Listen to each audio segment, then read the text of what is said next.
दिल्ली वालों का इंतजार खत्म हो चुका है। दिल्ली में चुनाव की तारीखों का ऐलान हो चुका है। 5 फरवरी को वोटिंग होगी तो 8 फरवरी को नतीजे आएंगे। इस वक्त की बड़ी खबर सामने आ रही है। दिल्ली में चुनाव की तारीखों का ऐलान हुआ है। 5 फरवरी को वोटिंग है तो 8 फरवरी को नतीजे आने वाले हैं। किसकी सरकार बनेगी 8 फरवरी को पता चलेगा। चुनाव आयोग ने पूरा शेड्यूल जो है वो जारी किया। प्रेस कॉन्फ्रेंस की 2 बजे जो है चुनाव आयोग प्रेस कॉन्फ्रेंस करने के लिए सामने आया और पूरी जानकारी दी। इस दौरान ईवीएम को लेकर जो सवाल उठाए जा रहे हैं उस पर भी चुनाव आयोग ने विस्तृत तौर पर जो है अपनी बात रखी है। दिल्ली की बात की जाए तो 1.55 करोड़ वोटर जो है दिल्ली में हैं, यानी कि 1 करोड़ 55 लाख वोटर जो है वो अपने मताधिकार का प्रयोग दिल्ली में 5 फरवरी को कर सकते हैं। वहीं पोलिंग स्टेशन जो है वो 13,000 से ज्यादा पोलिंग स्टेशन बनाए जाएंगे।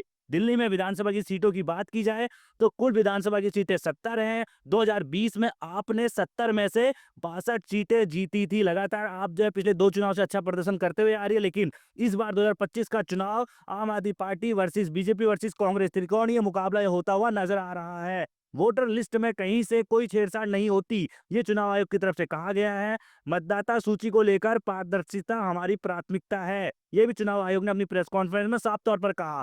किसी के नाम काटने से पहले कई प्रक्रिया होती है, चुनाव आयोग ने कहा। जिस तरीके से आम आदमी पार्टी लगातार इस पर सवाल उठा रही है कि लोगों के वोटर लिस्ट से नाम काटे जा रहे हैं, इस पर चुनाव आयोग ने कहा किसी के भी नाम काटने से पहले कई प्रक्रिया होती है और हम पारदर्शिता से प्राथमिकता हमारी जो है वो मतदाता सूची को तैयार करते हैं।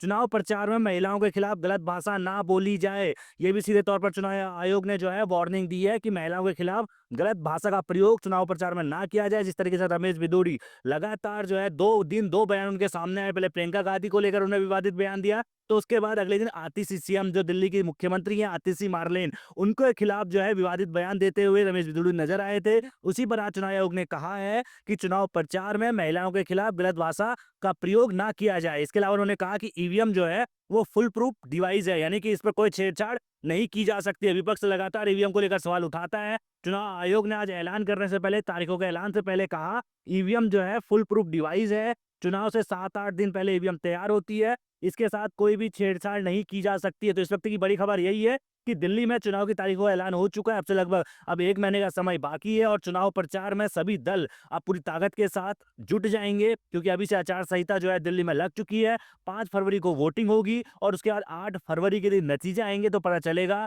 कांग्रेस, बीजेपी, आम आदमी पार्टी हैट्रिक यानी कि बड़ी बहुमत के साथ लगातार तीसरी बार सत्ता में काबिज हो पाती है या नहीं। दूसरी तरफ बीजेपी पूरी कोशिश में लगी हुई है। अब ये देखने वाली बात होगी। 8 फरवरी का इंतजार कीजिए, लेकिन आप एक दर्शक के तौर पर हमें कमेंट करके जरूर बताइएगा कि आपको क्या लगता है किसकी इस बार दिल्ली में सरकार बनने जा रही है।